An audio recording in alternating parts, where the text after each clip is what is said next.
I'm ready. Call to order the regular board meeting for Monday, June the 10th for USD 464. At this time, would everyone please join me in the Pledge of Allegiance?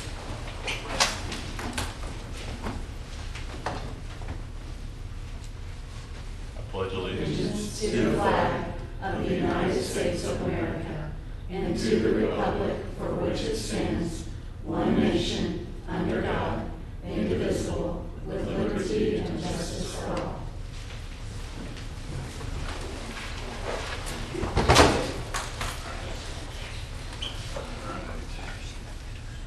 Moving on to item 1.3, is there a motion to approve the agenda? Make a motion to approve the agenda. Is there a second? I second it. All right, all in favor, raise your right hand. All right, motion carried. Moving on to the next item, Jill, transportation report.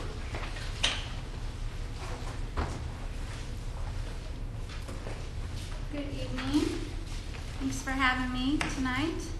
I don't have a whole lot to share with you, but if you have any questions, let me know. The main focuses that I'm working on this summer is our bus inspections. Actually, every vehicle that hauls students has to be inspected every year.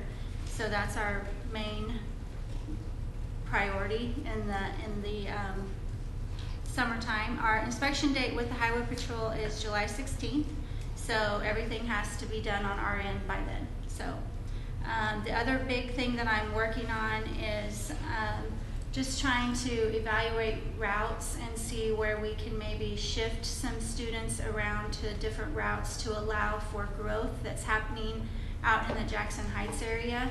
I'm trying to meet that proactively rather than get into the school year and have several families move in and then, so I'm trying to be ahead of that this summer, so I'm working on that.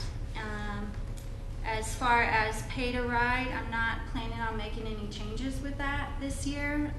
We had 50 students pay to ride last year, and with another approximately 65 students who rode free. They were on the free and reduced, so they didn't have to pay. And then I'm looking into some software things to help with routing and trip management, fleet maintenance, and you can also get a add-on to that for parents. That way they could get an app and they would know right where the bus is, when the bus is coming, that kind of thing. You know, depends on cost, that kind of thing, but I'm looking into that. So that's kind of all I have for you. I thought it was kind of, you mentioned that you went to the bus conference in Salina. Yes, This yes. last week, and you might want to Yes. just touch base on that real quick. Yes, last week was the school bus safety conference in Salina, Tuesday through Thursday, and it was excellent. They had very great breakout sessions.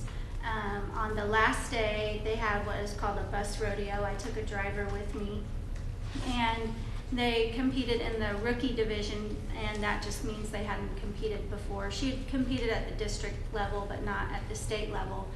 And there was 25 in the rookie division, which is the most they've had in several years, and she took 4th place. So I was really proud of her. And then they had one of the things that they had to do was, it was called the dollar spot, and they have a dollar on the ground, and you have to try to stop with your inside right dual tire completely covering that dollar. And if you do, you win $100. And so she pulled up there and stopped, and the judge got down there literally on his hands and knees and looked on her, around her tire, and then in the back, and looked, and then went up and looked at her contestant number, and she got done, and I said, I think you might have got the dollar spot. And she did. She got it. So there was only 2 contestants out of the whole lot of them. There were 65, and as a rookie, she got it. So I was like, yes. So she represented Tongi very well. So. Yep. I mean, the buses we approved, I assume that's just all in order and you have to wait that out before the start of school and all that Yes, stuff? we are hoping, it's gonna be tight, but we're hoping that they'll come in before school starts. Fingers crossed, otherwise it'll be within the first month, I would assume. But we do have them on order, and so anxiously awaiting those. And those have to be inspected as well, I assume. Yes, so before we get students on them, we have to, which is brand new bus, you have to send it down to the maintenance guy to have them, Right. but it's fine.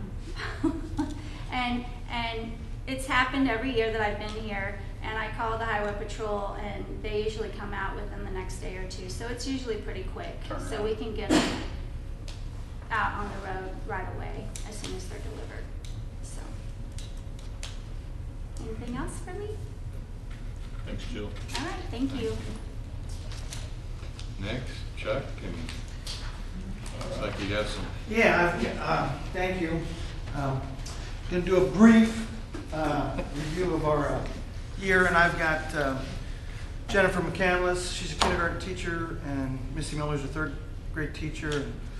And part of our presentation, they'll speak a little bit about some things. So, a couple things. If you see that sign, I just got the proofs back. We'll be putting about 6 different things in the hallways. If you've been over at the middle school, just got done working with the same company, and our PTC was able to purchase those, and they'll be up in July, and I think it'll make the building even more inviting. I showed the ladies to them, they were excited about it, but that one we'll have 2 of those images within the building, so it'll be a good addition. So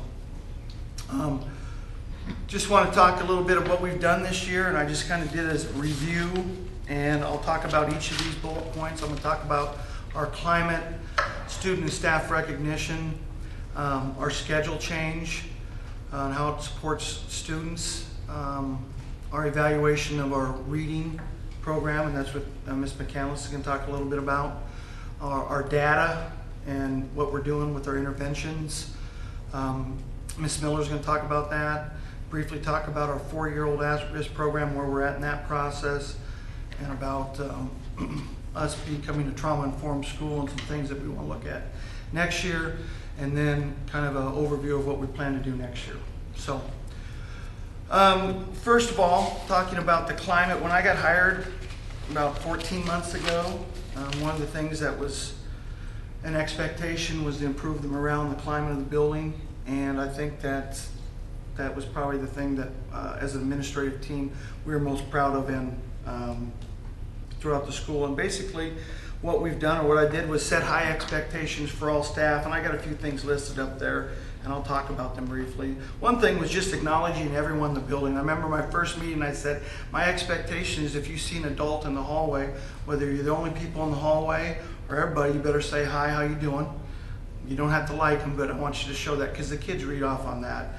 And one thing that I got early on, I had a substitute teacher come in after she got done and said, you know, I sub in Lawrence, I sub in Leavenworth, I sub in Baser, all over. He said, this is the most friendly building I've ever been in. She goes, you can tell when you come in, everybody that I talked to made me eye contact, said hello, and I was really proud of that, having that come in. And I remember Mr. Feldkamp, when we were talking at the open house about how are you going to keep this going. And the last month of school, we just said we're going to make the last month of school the best month, and I wanted our kids to leave as excited about being at Tongi Elementary as they were in the fall, and I can really say with confidence that they did. So, and that was just by creating a positive work environment, understanding the importance of good communication, and the ladies could probably speak to it if you have questions about how I stress good communication, chain of command, and making sure everybody that needs to be communicated with is communicated with. And I try to do that not only within the building, but with Mr. Feldkamp or something with Tanya. If something pops up, I let them know right away and keep them in the loop, because sometimes, you know, parents will come in and say, well, I'm calling the superintendent. I'm like, well, here's his number. And then I'll call them and say, hey, you might be getting a call or something like that. But, and it all goes about holding people accountable. And the most important thing is we use a lot of collaboration to make the decisions that we've changed in this building. We've had great collaboration at grade level, top to bottom, and at grade level. Number 2, The other thing was creating a safe and welcoming environment for our students. If you come in here in the morning or after school during the day, one thing that there wasn't a lot of, my understanding in the past, was they didn't see the administration out. And if you come here every morning, you're going to see somebody in front, somebody in back, welcoming kids, opening car doors during the drop-off or at the end of the day. In the cafeterias, I think the food service people really appreciate the help that we have with administration. We go out on the playground. I think some of the teachers were freaked out when the principals were out on the playground during recess. And probably the thing that I'm most proud of, especially with my 2 assistants, was in the classroom. I know for sure Mr. Henry every day went in every 3rd, 4th, and 5th grade classroom every morning and greeted the kids. And if he didn't, then we'd hear about it. And then another thing that I think that was very impactful is every IEP meeting, we have an administrator there. And that's something that I don't know if it was in place or not, but it's an expectation. The parents like it and the teachers feel supported when we're talking about those changes. And we want to make, and you can ask most kids what I tell them, the best part of your day. I know you got loving parents, but we want to be at school from 7:55 to 8 or 3:10 every day. And that starts with our high fives and hugs that I get every day, because our kids need to feel loved and cared about, and that's my #1 priority as the building principals. I want our kids to know when they come here that they're going to be cared about, they're going to be loved, and we're going to help them through everything they have to deal with. So, and starting out each day with our pledge, and I had a couple teachers help me, Ms. Fries and Ms. Schobert, and I follow up with a positive statement, you know, whether it's, hey, let's have a great attitude today, or today's Friday, it's going to be the best Friday. And then, of course, we do our 2 claps and the woo. And I didn't know how well that was going to go over. After about a week and a half, I thought, I'll just do it on Mondays and Wednesdays. And first day I missed it, the kids were like, hey, where's the woo? So every morning we do the woo, and we're going to continue to do the woo as long as I'm here. So next one is student and staff recognition. We don't sometimes recognize our kids we recognize them for grades or being on a sports team. And what we decided is we wanted to recognize kids monthly just about being a great kid. And we had our Student of the Month program, and each grade level would select a kid and they'd do a write-up. And then we had one from our specials, because they see a lot of kids. And then we had an admin one, and I think we recognized close to 85 students this year, which they loved. And then also each month we nominated a staff certified and classified member. And we had monthly assemblies, which were great, and I'm going to talk about a little bit about that. And like I said, not based on grades, but based on your attitude, your behavior, and the character. And if I could show you the video we had a couple kids that were just blown away that they've been recognized, because a lot of kids, they get, you know, they never get any recognition because they're not the athlete, they're not the best student, or, you know, so it worked out really well. And we were able to partner with the high school specifically. This year we had the drum line in the building, the homecoming court, the high school choir, high school band and jazz band, and we had high school students after I forgot his name. State wrestling. Yeah, state wrestling champ came in and talked to all 850 kids, which was really tough for him, but really neat, because he had you know, some cousins and some things, and it was great. And then we invited the parents to the assembly, and I think that was probably one of the neatest things, is they got to come in and see their child recognized. And my deal was, hey, don't tell your kid that you're coming, and it worked out good. And students got a t-shirt and a lot of applause. And next year, working with PTC, our teachers, besides just getting if you go on our website every month, through the help with our IT department, Tony Hoffein's done a great job. I take a picture, do a write-up, and every month that's on there. And I think that's really neat that they get that recognition.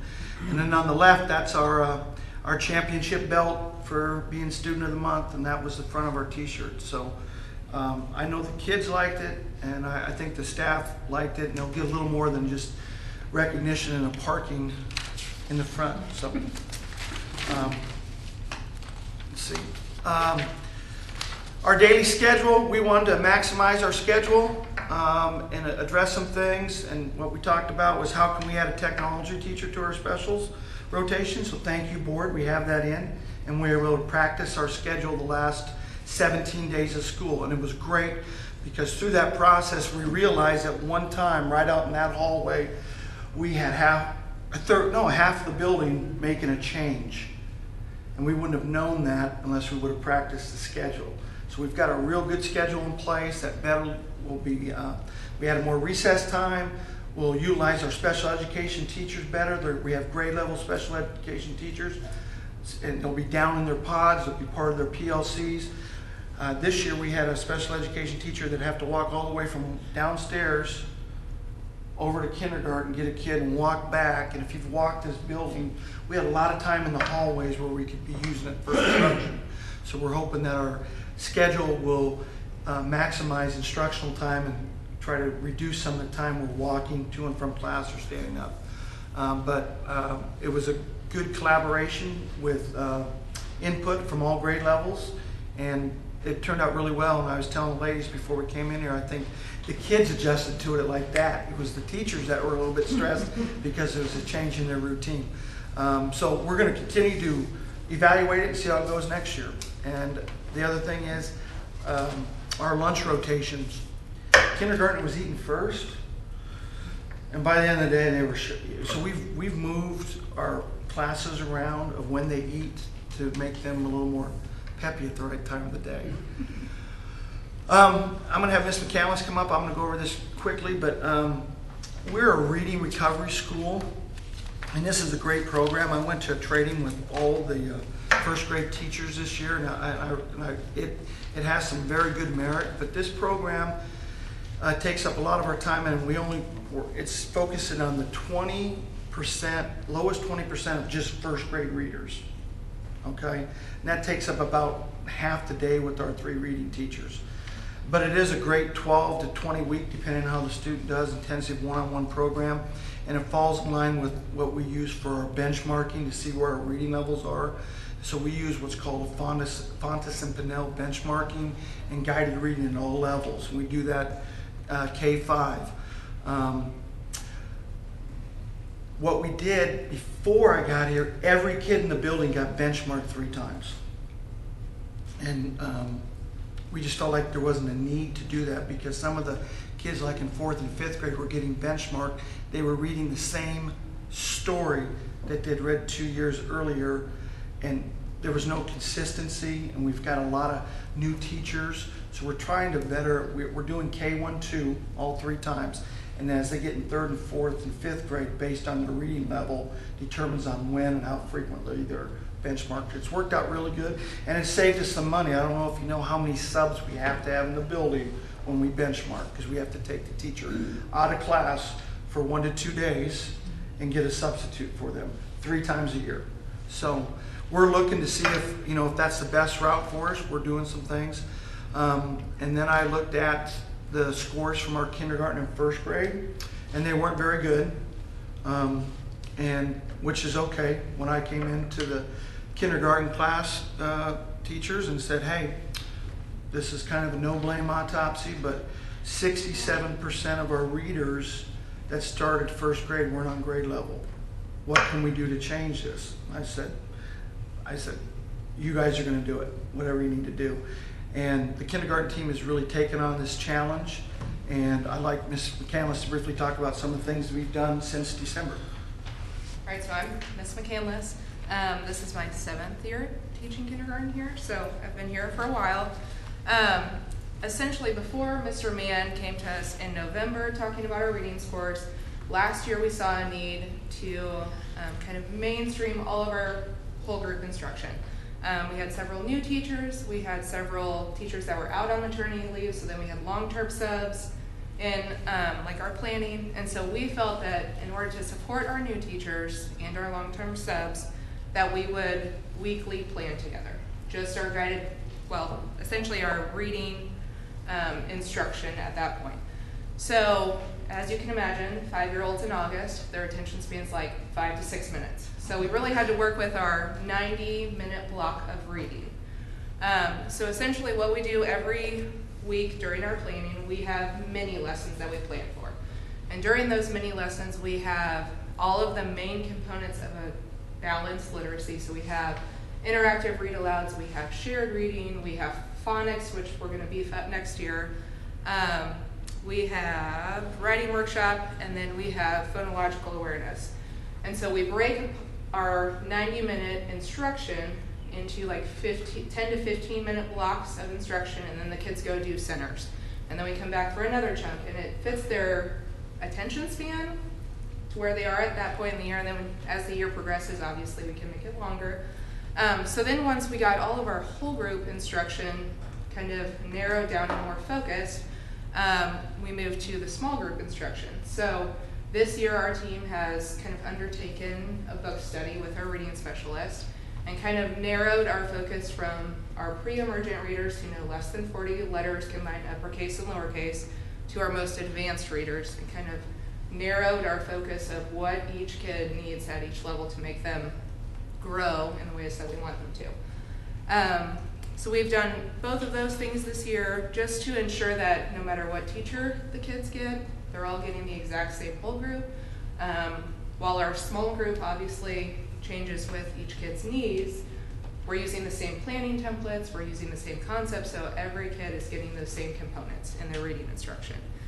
And then this year, we piloted a home reading program, and it had tremendous effects this year.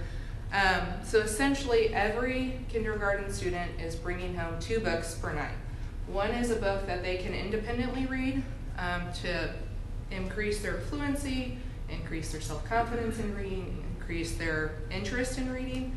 And then we had one parent read aloud. So essentially what we were asking parents to do is spend 20 minutes with their kiddos reading every night. We saw tremendous growth in even our lowest readers, and if you look at any of the research, you need to get books in kids' hands as soon as possible. And so we wanted to make it an equal playing field for all kids to have a new book every night. And part of this reading program was that you would spend 20 minutes reading with your kids every night. If you couldn't do that because life happens and you have multiple kids and you have multiple schedules that you're trying to balance, we had parent volunteers. So sometimes it was parent volunteers, sometimes it was community volunteers, sometimes we had the police officers come in and read with our kids, so that if there was a kid that didn't read the night before, they were still getting that 20-minute boost in their reading. And parents loved it. They loved that they devoted 20 minutes to this kindergarten kiddo. You can do it in the car when you're at baseball practice. They really liked it. They saw great improvements in not only the kids looking for words on menus when they're out to eat, just their interest in reading infinitely grew this year. So that's kind of the changes that we made in kindergarten. I know that was fast and that was a lot, but any questions on any of that? Thank you. And just a little bit more about the reading. And the kindergarten team, they did all this. I went in and kind of told them where we're at and said, you guys figure it out. And they took it upon themselves. And they worked really well with our reading specialist to get into the book study and plan on that.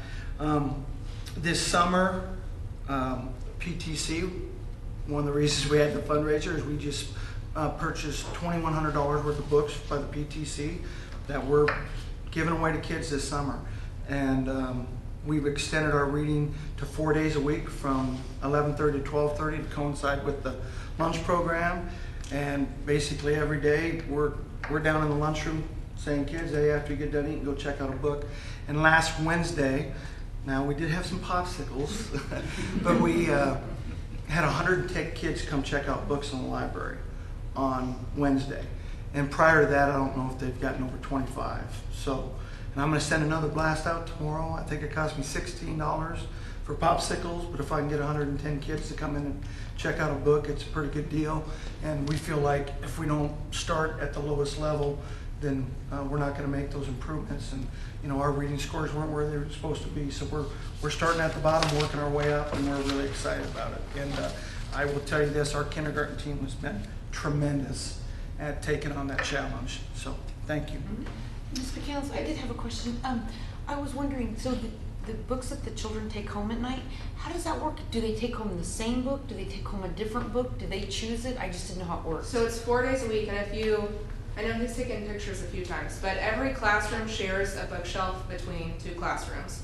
And so then we had our awesome copy lady, Miss Paula, make basically disposable books. So these are like the independent readers that the kids could read by themselves.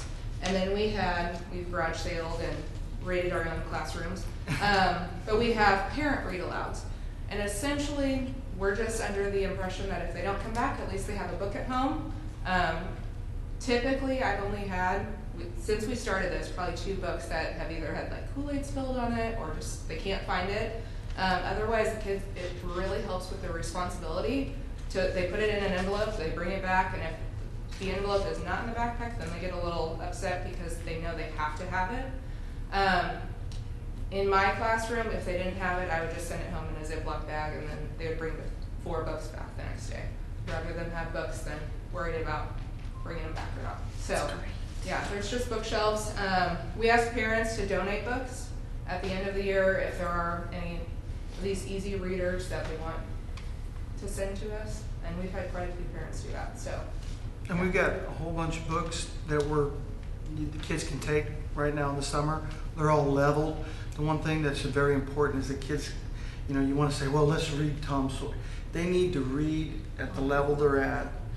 Studies show, then they'll make improvement. If they start reading above level, they get frustrated and they don't want to read. And we want to make them love reading and follow those steps of improving. So,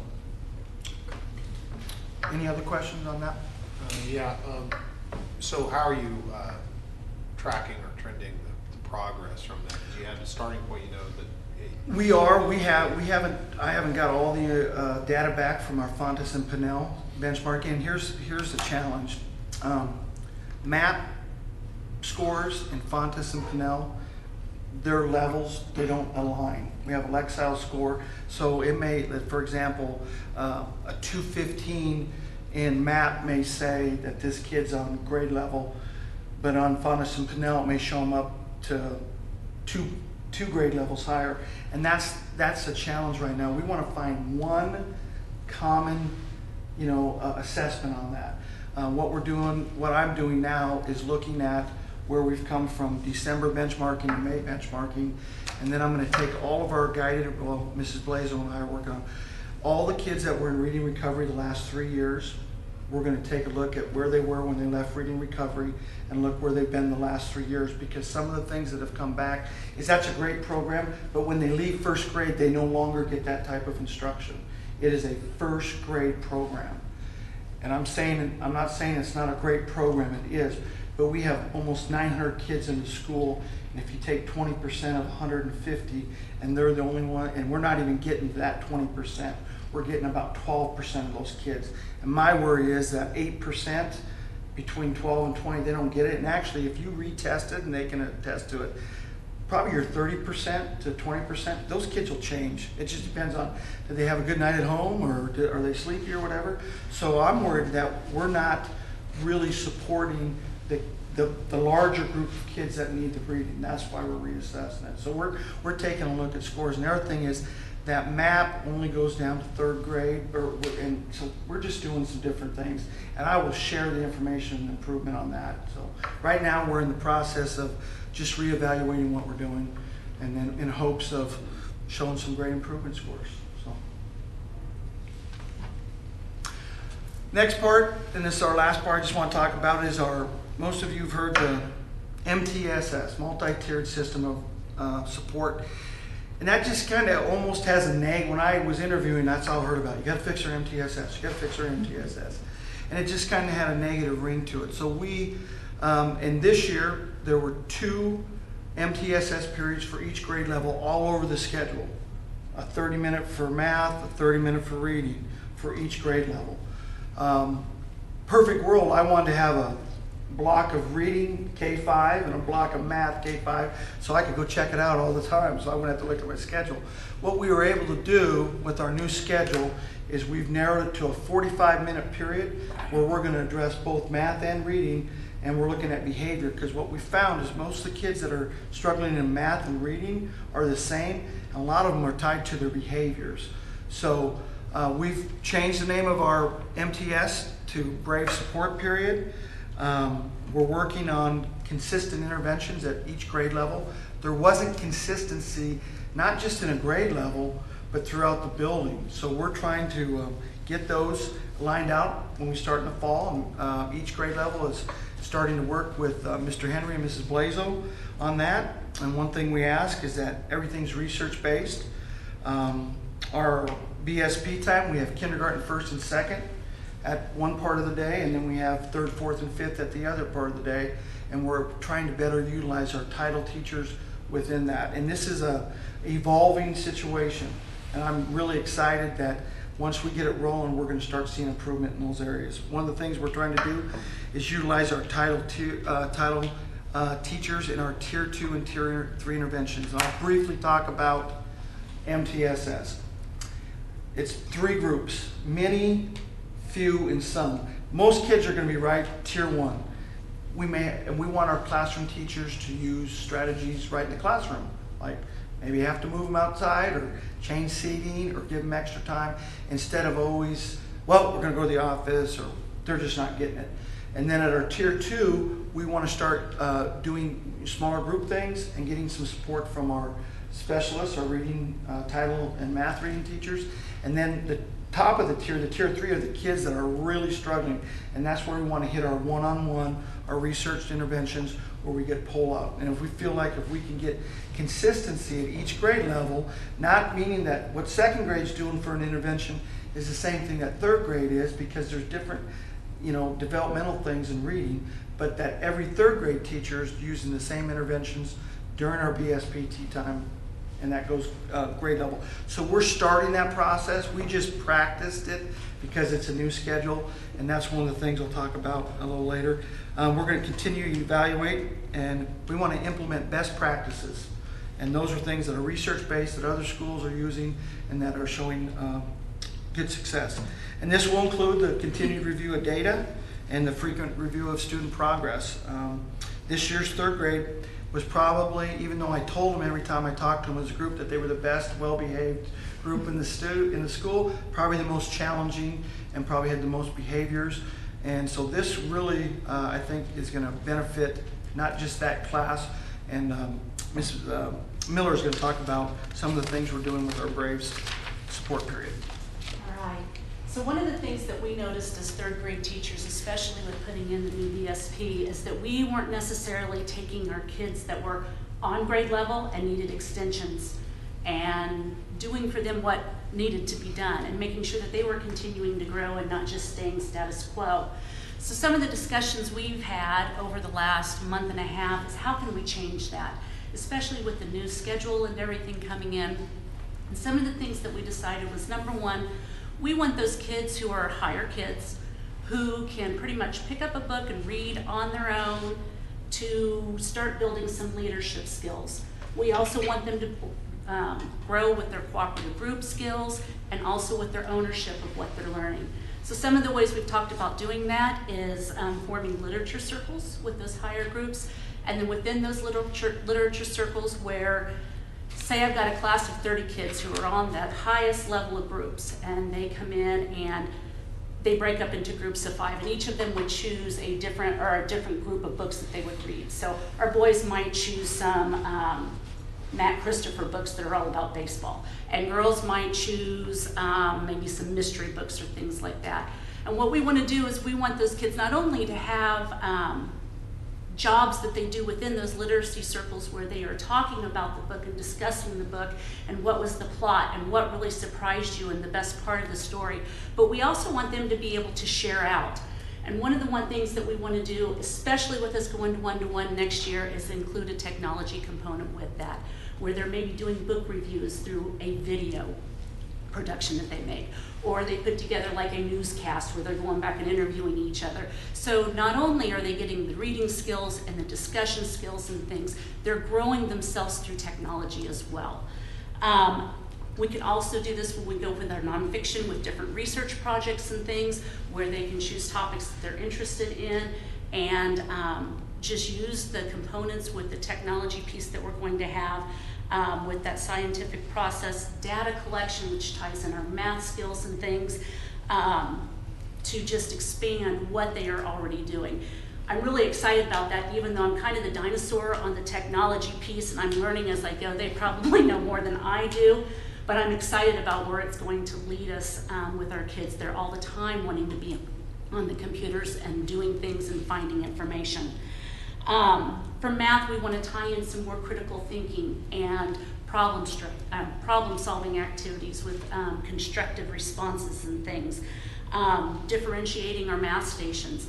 One of the things I did do with my higher kids last year is I had them create games, math games with like multiplication. So they had to devise what were the rules for their games, how was it going to play, and then they had to demonstrate it to some of the other groups and things. So activities like that to get the kids involved and doing more thinking instead of just basic math facts and things of that nature. On Fridays during our BSP, so Monday through Thursday, third grade chose to have our kids move to different teachers. So for example, Mrs. Murray last year took our lowest of low with one of our special education teachers, and she was working with those kids 4 days a week on whatever it was that they needed. On Fridays though, we chose to keep our kids at home. And on Fridays, we plan on doing things as STEM activities that all of our kids can get in and work on some of those leadership skills and cooperative group skills and taking ownership of their learning. And also they love the hands-on like STEM projects and things. We also want to incorporate some different community service type activities and things, whether it be they've written stories and things and we go over to the nursing home and we read to the residents over there, or planting flowers for the residents, something that we are reaching out to the community as well. And the students are learning that that's a vital part of being part of a community is serving as well. If it's okay, can I talk a little bit about school culture? Sure. One of the big things, and I know Mr. Mann talked about this earlier, our school has done a 180 from where we were at the end of the year last year. Our hallways are positive. Kids would used to walk down and they'd be looking at their toes because they were afraid to talk to people, and they don't do that anymore. They have smiles on their faces. People are friendly and they're talking to each other, and that is a direct result of our leadership. Our principals are in the hallways, the kids see them, it is just, then he's right, they're high-fiving and hugging, and the kids know that the principals and the teachers are there to support them. I know with one of the surveys that we did here back when Tanya, when you were intern, our teachers were basically saying, I am only here because I have to be here. And I'm in the process of taking my classes for leadership in schools right now. And one of my classes last semester was the culture and how to build culture and all of that. And so I got to do a survey with all the staff members here, and I had over 50% of the staff who replied to my survey. And our highest rank, they could rank their answers from 1 being the worst possible to 5 being the highest. Our highest rank on that was people work at TES because they enjoy and they choose to be here. And that was our highest score at 4.1. And just the difference in our building in the last year has been tremendous. And I want to thank Mr. Mann and the administrative staff for coming in and making it a place where we want to work. So this is home for me. And it just makes me happy that the kids are seeing that now and our staff is as well. So I'm done, I'll quit talking. So, thank you. Again, part of this goes from the board and Mr. Feldkamp, been very supportive of all the things we're doing. I know all but one of our monthly assemblies, I think either both Tanya and Lauren were at them to see them. I think a couple of them, Mr. Feldkamp was handing out some math facts and giving some high fives. I had to teach him how to do it. I hadn't coached in a while. So. 4-year-old at risk, spread the word. We are approved and we're rolling in the right direction. Briefly, we had a pre-K roundup meeting in April. We have an online application. I'm going to be shooting out something on Wednesday. Tanya, myself, Mrs. Blazo, and Jill Rogers, who is our teacher, are collaborating, and we're going to send out some more information. Our program was approved by KSDE in May, so we'll be getting some 0.5 funding on that. We're hoping to have at least 20 students. In an at-risk program, you got to have at least 50% or more have to be identified as at risk. and then you can have mentors come in. And mentors, they'll have to pay a fee. It's just like our early childhood, and we've got that set up. We'll have a morning and afternoon sessions. We'll start in August. We are working with our parents as teachers group, and so for planning time and also for them to get in and use the room, we're going to create a schedule. There'll be some times during each month that, like the morning, won't have class because parents and teachers will be in. But we're going to have all that ready to go in August, and I'll be continuing to blast out information. We had a couple calls today already. We've already communicated to everybody that's filled online. So I think it'll just grow. I think it's going to be a huge support to what we're doing throughout the building. And we've also collaborated with other local daycare and preschools, and all I've asked is, I don't want to steal your kids, I just want to know that we're doing the same thing, so when they come to TES, we can have some expectations of what we want those kids to come in at kindergarten. So, next, real quick, and this is just not TES, it's district-wide. We are becoming a trauma-informed school district, and we're a trauma-informed school. And after the conference I went to, it's got me burning some more ideas to ask you guys for more stuff next year.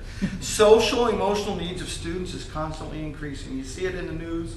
It's one of Dr. Watson's 5 points of success for schools in Kansas. Our staff received training this year from Shelby Burnett, our school social worker. Every staff member got 2 presentations this year on trauma, and it was really awakening to me. It kind of made me reflect about my childhood and what really can cause trauma in a kid, whether it's mom and dad, fighting, mom and dad drinking, not at home, no supervision. And a lot of my focus next year is, hey, instead of sending a kid to the office, let's find out, why are you acting that way, instead of getting on them for acting that way. Because a lot of that time, it's because of what's happening in their world. It's chaos. And if we have great counselors, and Shelby's done great. So, and the district has worked. We have a district mental health team that we meet with monthly. We created a mental health protocol that every room in the district has now from that. And we'll just continue to educate our staff, students, and parents about trauma. And I've got something I'll talk about right here at the end. So what are we doing next year at TES? We're going to solidify our Brave Support period and our procedures at each grade level. We're going to evaluate our K-5 reading and see if we need to change some things. And we're going to improve our use of data. Data is great, but if you don't know how to read it and interpret it and apply it, it doesn't mean anything. One of the things that we are going to be doing more of is our MAP skills that we had some training on, and the middle school is really taken off with that. And I've talked to Mr. Altman, and we're going to partner up with them and have some of their staff come over and work with our staff how to utilize that better. It's a service that we pay for, right, with our MAP testing. I think that'll be important. And I want to look into a social emotional classroom for 2021. And that I went to a workshop, and it's a classroom for those kids. I can't tell you how many times we've had to take an entire class out of a room because one student is having a bad day. We want to reverse that. I want to have a place where that kid can go and continue to stay at school without jeopardizing or interrupting the education of, if I was and I tell our teachers all the time, my frustration is, and I love these kids, but when we have to take out 18 kids and put them in the hallway, how are we teaching them? Let's have a place for that one kid to go and be able to support them. We're going to continue to partner with our PTC. We raised $40,000 this year with 2 fundraisers with the PTC. And I'm trying to help grow that group. We're going to have a meeting next week. And I've got a list of possible parents that are going to get involved, so we don't have to rely on 2 or 3 of them. And our goal next year is every day we'll get a little better at serving kids. And of course, we'll continue the WOO. So that's all I have. I didn't want to take that long. I appreciate your time. Mr. Feldkamp will be getting on me tomorrow morning. But a lot of good things happen at Tonganoxie Elementary, and I really appreciate the support from Mr. Feldkamp and the board. So, Thanks. Are you guys rolling? Is the Chromebooks are going to the elementary, right? yes. So we've got a plan in place with Forrest, and he's done a great job. So That can help with some of the technology things you're talking about. yes, yeah. Third grade will be 1-to-1 next year, as well as second grade, I believe, Yep. And first grade. and first grade. So, and I know at one point there was some uncertainty with the kindergarten enrollment. Is that kind of, is there starting? Well, when we had our kindergarten roundup, we had 96 come kindergarten roundup. Then we ended up with 115. A year before at the time, there was 85 students lined up, enrolled, ready for kindergarten. We were at 115. Generally, we get about 30 to 40 more kids after that point. We did a different way of getting the information out, so it could happen. Two things could happen. We might end up with 150 kindergartners, and we could come back and say we have to have another section, or we might stay at our standard 130 because we just did a better job of communicating about the roundup and getting people here. So we'll see. We won't know anything probably until enrollment in August. We got a contingency plan. Yes, we do. For the start. Yeah, we didn't want to jump the gun and say, let's get another teacher. And Mr. Feldkamp, and we've got a plan in place if we have high numbers, and I think it'd be a good plan if it goes. So. You got the you got the space too. Yes. Mhm. We're filling up though. We're filling some rooms, so, but we're fine for space. So I didn't even take that yet. But how many at-risk 4-year-olds have, you said you had some online already and some of you reached out? I think we're at 15 that have applied. Now, some people aren't applying because they don't meet the at-risk, but they can be a mentor, but that's going to be a cost because we don't get any funding for them. And we're going to use the same formula for cost that we do with the early childhood, which parallels with some other surrounding districts of what they're charging. So that makes more sense, because I was like, who's the mentor? Yeah. I'm with So you. it's a kid who wouldn't be identified as at risk, and there's 8 factors. What we have found out from other school districts who started their at-risk program is it just grew each year because the word gets out of the success of the program. It could, I mean, we might have 20 this year, but we could have 40 the fall. Right. That's just how it looks. So it's exciting. It's going to be a work in progress. The PAT, they have a bunch of stuff that we could use, so we're going to share some of that equipment, and we've added some things. We've got a curriculum, and Tanya had found some grant money or something for some other things. So the Education Foundation has funded our curriculum and our assessment pieces. So it'll be a good deal. So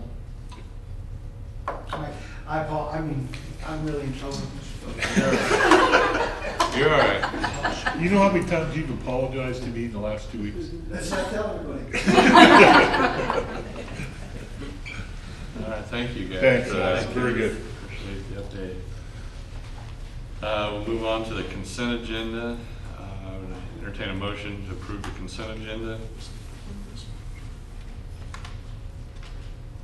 I make a motion to approve consent agenda. Is there a second? A second. All in favor, raise your right hand. All right, motion carried. All right, let's move on. Do we have any public? No. All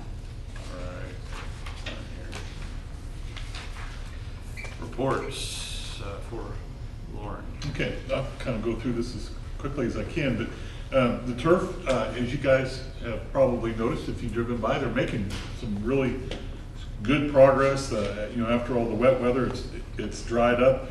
The thing I'm really pleased with, the communication piece has been good.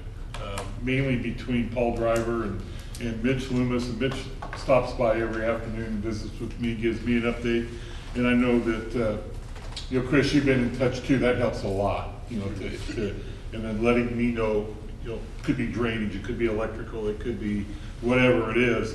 And I just appreciate it. And so I feel very confident where we're headed. And so they feel like things are moving along very well.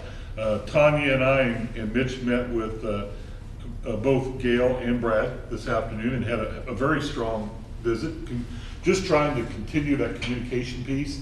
No earth-shattering news here except that they're on, they want this to work. We want this to work as far as, the West Campus and using it. I think a lot of us, we both agreed that, we got to get this bond issue passed before we really get down into the the weeds on some of the details of this collaboration piece. But it was good. We spent about an hour or so together, and I just appreciate the communication. Negotiations, I met briefly with Chris and Jim last, I guess it was Thursday, kind of giving them an update on negotiations. Everything is not finalized, but we're getting awfully close to where we could probably sit down and meet with the Tonganox Educational Association. The big piece is the school finance formula. The next one is not done yet. I mean, the Supreme Court needs to come back and finalize their decision so that the Kansas State Department of Education can move forward, so that Dale Dennis can move forward, so that we know what our funding is going to be. I'm hoping that it's all positive and that the numbers that we were projected to receive stand up. I think that's kind of where we're at. Another big piece in here is down, there's a couple pieces down at the bottom, I may as well just mention them. Health insurance, number 7, is going to be a big effect on some of our negotiation piece because we met with CBIZ at least a couple of times. We have another meeting on the 18th, is that right, Audra? Which I think we're going to get probably more details with people that are bidding on our health insurance. But even Maggie Knudsen now has told us that probably our best scenario will be about a 10.1%, or was it close to 11%? Closer to 11. Which is $123,000 in new money.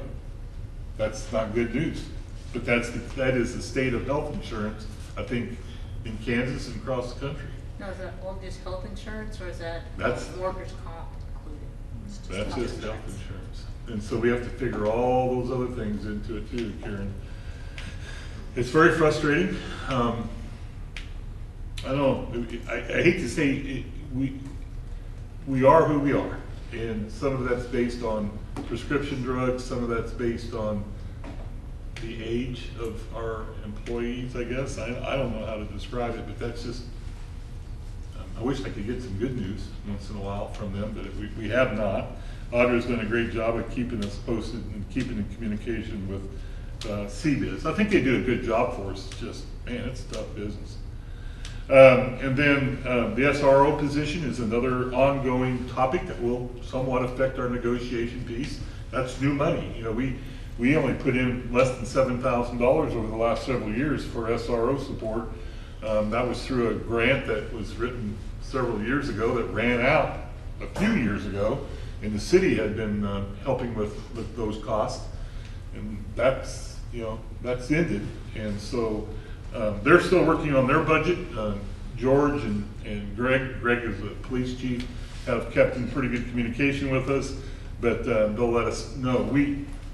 It could be, I mean, we're probably going to end up paying for about 2/3 of it, but then that person would be dedicated to us. That's, yeah, it would be more of a, they're not going to pull them out for traffic duty in the middle of the day the way it had been. So, and they know that, we've had those discussions. Very, very pleased. Purizone, I can't say enough good things of what they're trying to do to help our maintenance and custodial staff. I think the biggest item is the training has been outstanding. And then the support for efficiency, developing an efficiency and an efficient plan of custodial work, identifying our needs. What do we have, like, I think Mitch mentioned we sent back 2 pallets of unused chemicals. I mean, those are things we didn't need, but I mean, I think we had gotten into a routine of continually just reordering off previous years instead of analyzing what we really need. But they have been up here almost every day for the last 14, 15 days, working with our crew, helping them train on flooring, identifying our needs, and so it's been, I mean, I'm just very, very pleased.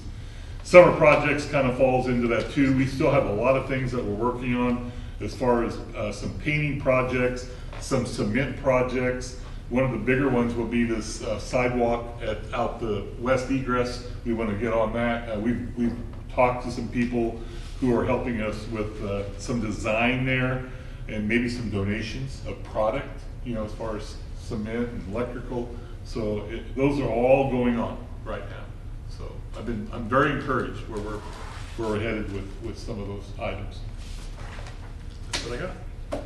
Lauren, on the Yeah. SRO position, Uh-huh. that's one officer One. that goes between the campuses Yeah, as needed. yes.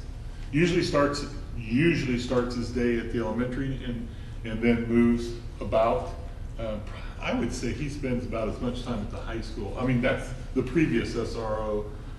His office was down in the West Campus. We're really hoping that is enhanced through a new hire. It will be a new hire. It won't be the previous SRO. And so Greg Lawson has assured us that we're going to be better. And I believe it. While they're in the buildings, are they roaming through the buildings? A little bit of everything. We want them to interact with the kids a lot more than what they have in the past. Creating those relationships at either lunch or recess or reading to them. The police have started in the last month of school. They were coming in and reading to the kids on a pretty regular basis. And that hadn't happened. So I think some of that is our police chief's leadership and expectations. I'm very pleased with that relationship. But also, it's not just handing out warnings, at the high school. I think it's a lot more than that. Creating those relationships with those high school kids too is really important. Middle school and high school. Because we have things going on, age 12 and 13 that we have got to nip in the bud as quickly as possible. So I know we're going to spend more money, but our expectations are a lot higher, for that position. The turf schedule is, I would assume they use some buffer in their schedule because of the Right now, as far as completion, yes, completion. they didn't. I'm going to talk to Paul tomorrow. They never told me a date or you a date, did they? They still think it's going to be the end of July. Okay. That's what I heard last. And unless weather really comes in, but they've made a lot of progress in the last several days. He told me that by Wednesday or Thursday, that whole dirt area will be covered with rock. That's a big step. So they're getting close. The drainage is going in. They're getting all the curbing done. I know that Geiger's was there Friday pouring a lot of cement. So they seem to be getting after it. They know what they're doing, is my impression. So looks good. Any other questions for Lauren? If not, Tanya? All right.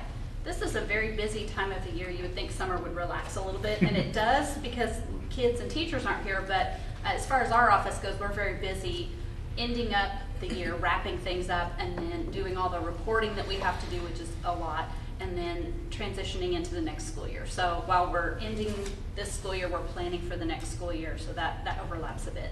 But our students are also busy too. We think that most of them are at home now, but they're not. We've got students participating in a lot of summer events. This year we do have the high school and middle school summer school. We call it credit recovery. At the high school it is a true credit recovery. It's for those students who failed their courses that need to repeat them. That is what we're doing at the middle school as well, so we get them prepared for high school. They are completing the courses that they failed during the school year. And there's a cost to it. We ask that they pay a fee up front so that we can have their online access for the Fuel Ed program. Next year it'll be a different program called Edgenuity.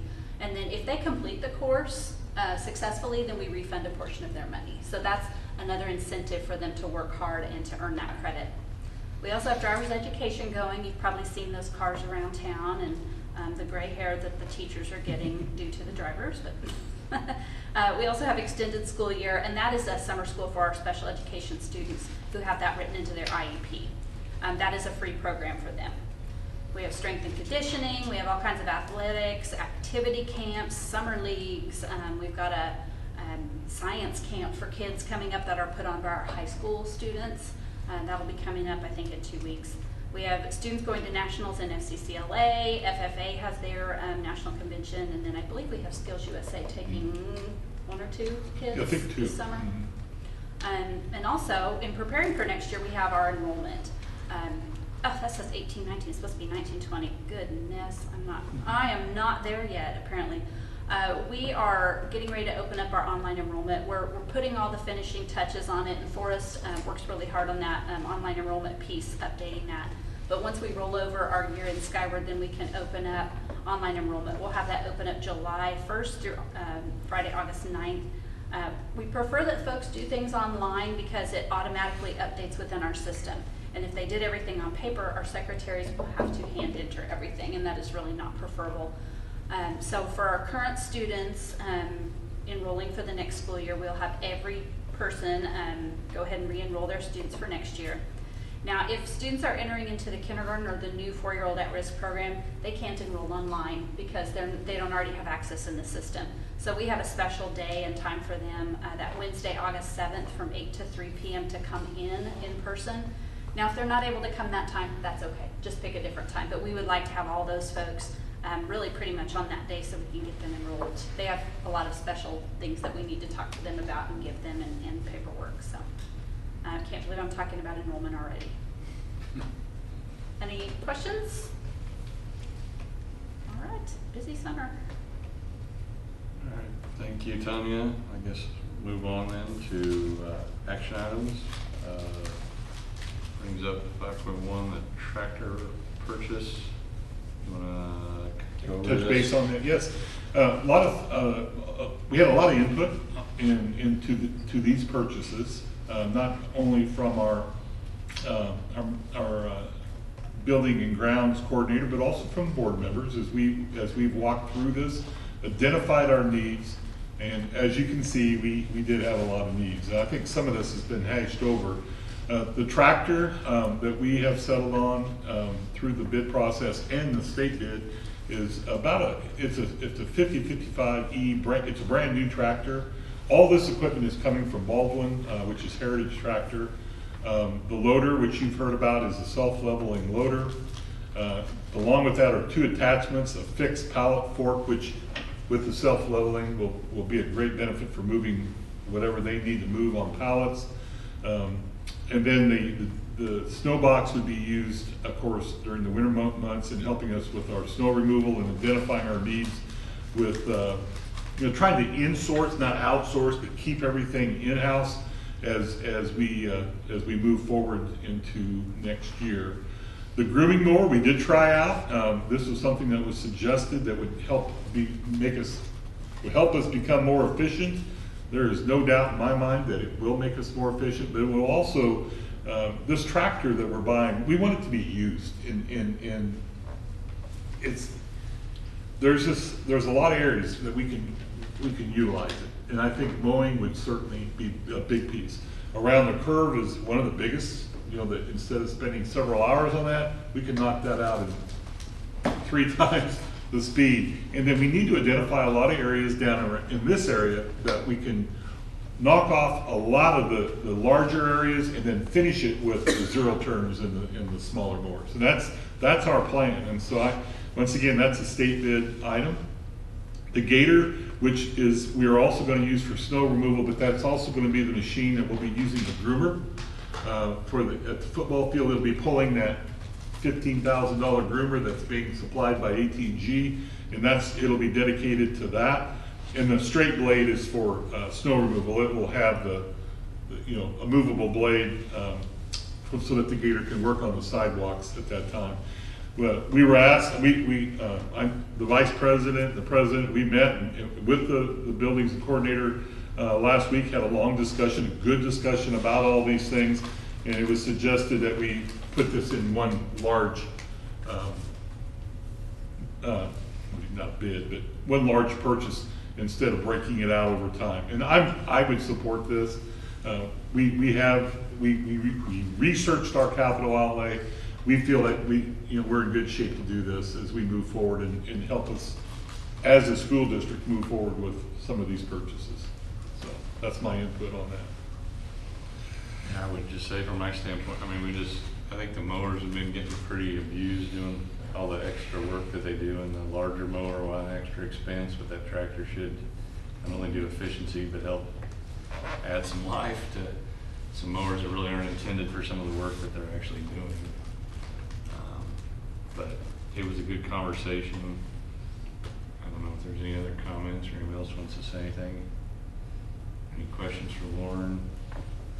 Is it a 4-wheel drive? Yes, a front wheel assist 4-wheel drive, yes. Okay. And the tires are actually more for utility. They're not the big, what you call a row crop tread. Right. It's a less aggressive so that you can mow when it's a little bit wetter and not leave a lot of imprints. Yeah, it's not the ag tire. Right, absolutely.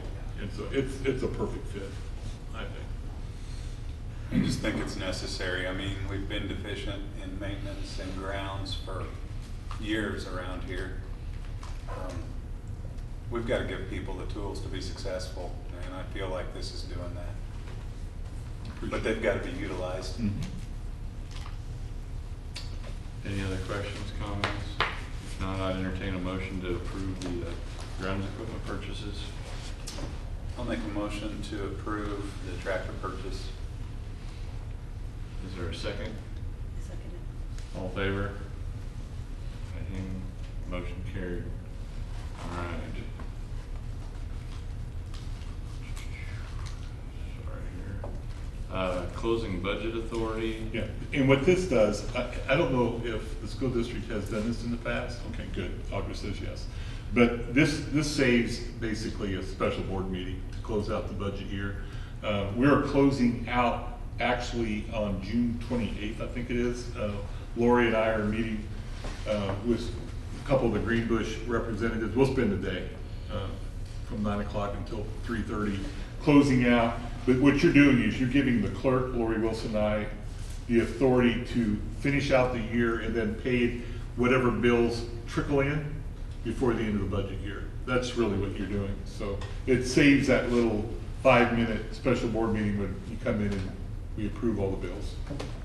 And you transfer any of that. Yes, and then at the end of the day, what you do mainly in the afternoon is you make all your transfers so that you zero out, your general fund and make your transfers out of LOB. And that's what you do.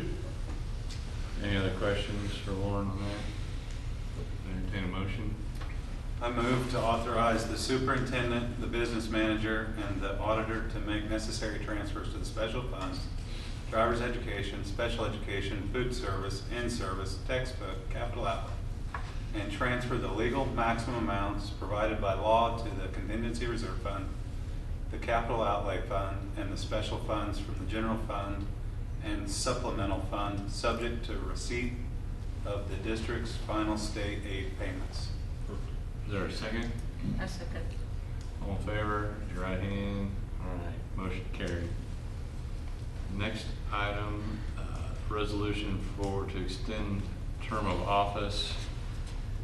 I think I kind of understand this because I believe that has to do with that we now have the authority of when people take office. But we haven't changed anything, but this just covers the people that were elected in the previous elections. Absolutely, and it also has, this was a change by the legislature a year ago, and this is reflection of that verbiage. I actually thought we'd already done this. I think they asked us to do it again every year. Oh, okay. Oh, I got you. I think some of it might be because of some school districts had appointments or whatever, but this is what it is. Sorry. Any questions? Is there a motion to adopt this resolution? Make a resolution to extend the term of office. Is there a second? A second. All right, all in favor, raise your right hand. Motion carried. All right. Next into discussion for executive session. I don't believe there's any items for executive session. I didn't have any. I didn't have anything to report on, for personnel at this point. I just wanted to show that there's no updates. All right. Seeing none from any of the board members. General discussion. Just real quick, I think an email went out that we are having a meeting special meeting on the 24th. Michelle told me she could be there. I think Chris is committed. And Stephanie thinks she'll make it. I know You're out, June, yes, June, yeah. I took your email, correct, I knew what you meant. But, we need 4 people for, the special ed budget. It has to be republished in the paper, so we just have to approve that. It should be a quick session, so. That is simply for budget authority. It's not, affecting our budget or anything like that. We don't have enough authority because of overspending, to be honest with you. So we need to address that as best we can in the future. That meeting though is gonna be at the board office. It will be at the board Yeah, office. perfect. Yes. It'll be quick. Thanks for volunteers, those who can make it. And the only thing, I was, after our last meeting, we wanted to evaluate the consistency between the contracts for Lauren and Tanya and some different details. And I have not taken any action on that yet, and I was gonna see if I could get another board member or two who'd be willing to participate in that project with me to look at some of that data. So I don't need volunteers right now, but if afterwards, if someone wanted to reach out and want to help out with that, I'd appreciate it. If not, I don't know if anyone else has anything for general discussion or not. Well, if not, meeting adjourned.